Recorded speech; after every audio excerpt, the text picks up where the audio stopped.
ایک چیز جو دیکھنے کو مل رہی ہے وہ یہ ہے کہ کیا بعثت رسول صلی اللہ علیہ وسلم اس لیے تھا کہ ہم آپ صلی اللہ علیہ وسلم کی جو شمائل مبارک ہیں اسی کے اوپر ہی کتابیں لکھتے رہیں، اور نعتیہ کلام بھی اب اسی پہ ہی آ رہا ہے، محافل جو میلاد ہیں اس میں بھی اکثر و بیشتر آنے والے خطبہ، اکثر و بیشتر آنے والے نعت خواں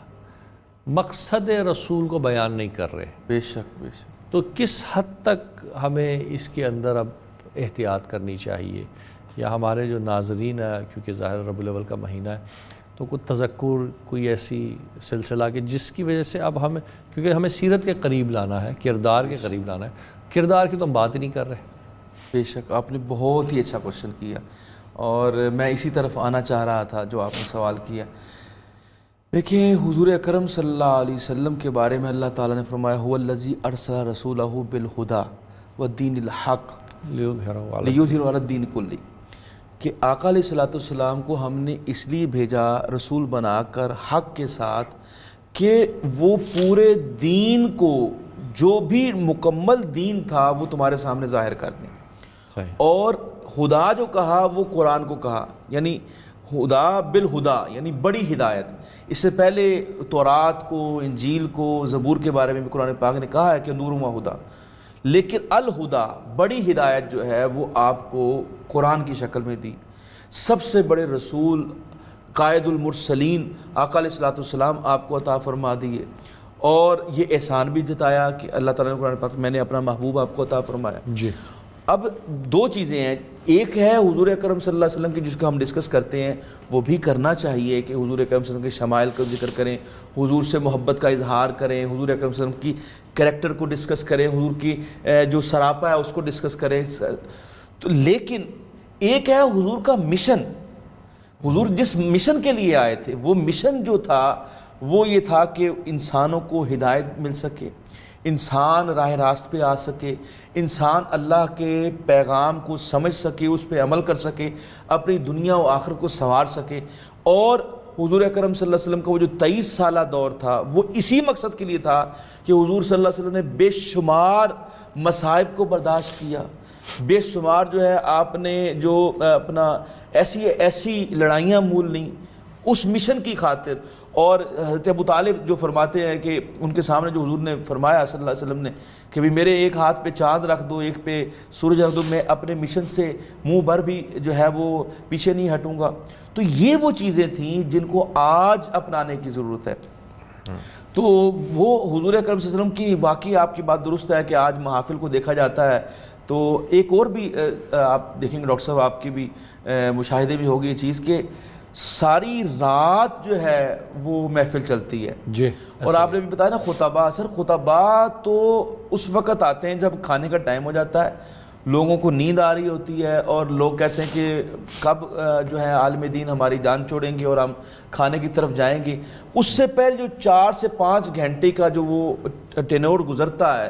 اس کے اندر سوائے نعت خوانی کے اور کچھ نہیں ہو رہا ہوتا، یعنی انسان وہاں سے کچھ نہیں، حالانکہ نعت خوانی ہونی چاہیے، ایک آدھی نعت ہو جائے، 2 نعتیں ہو جائیں، اس کے بعد جو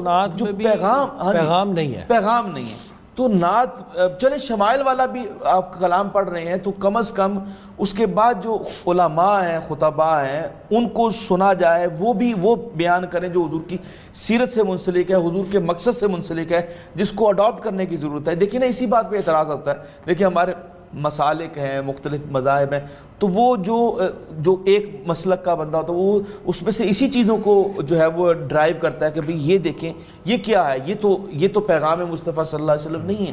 تو لہٰذا جہاں تک میں یہ سمجھتا ہوں کہ آقا علیہ السلام، جب حضور کو اللہ نے خود کہا ہے کہ اسوہ کاملہ ہیں، اور اسوہ حسنہ کے ساتھ اسوہ کاملہ بھی ہیں، یعنی ساری صفات میں امپورٹنٹ بات یہ ہے سر کہ 1,24,000 کم و بیش آقا علیہ السلام نے فرمایا کہ انبیاء اور رسول آئے ہیں۔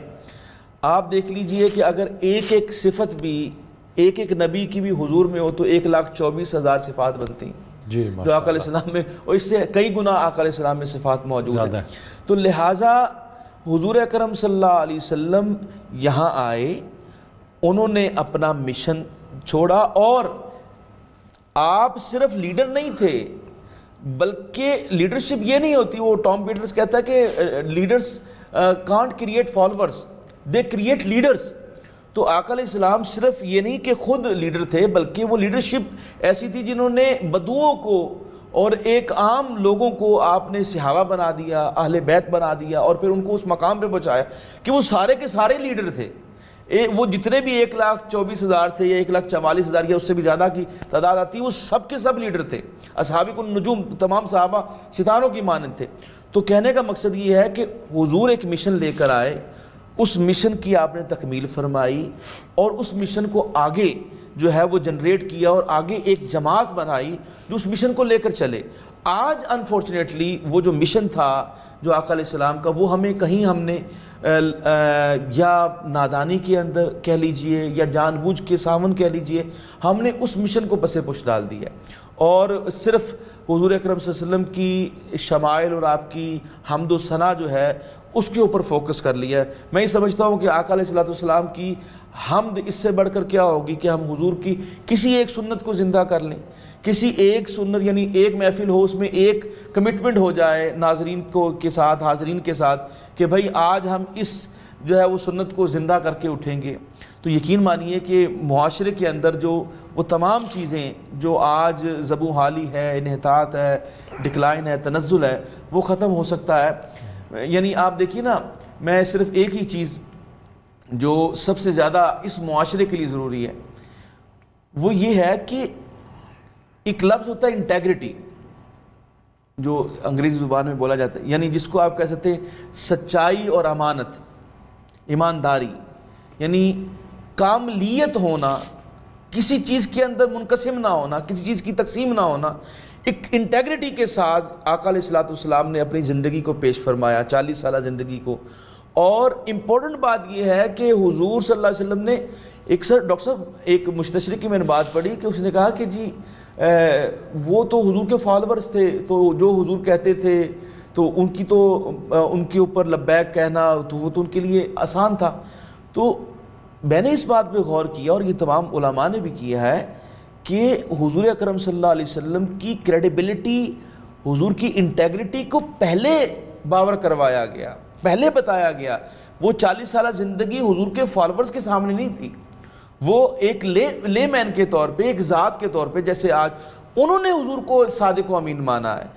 اور حضور نے جو تبلیغ فرمائی وہ کافروں کے سامنے کی ہے۔ یہ بھی ایک امپورٹنٹ بات جو آج کرنے والی ہے کہ آج ہم مسلمان کے ساتھ رویہ ٹھیک نہیں ہے، حالانکہ حضور کے سامنے تو سارے کافر تھے اس وقت جب حضور نے تبلیغ کا آغاز فرمایا اور حضور نے مسلمان کروایا۔ تو وہ جو کافروں کے ساتھ حضور کا اخلاق تھا، حضور کی اخلاق حسنہ، آپ کی اخلاق حمیدہ جو تھے، آپ کا اطوار جو تھے، آپ کی عادات جو تھیں،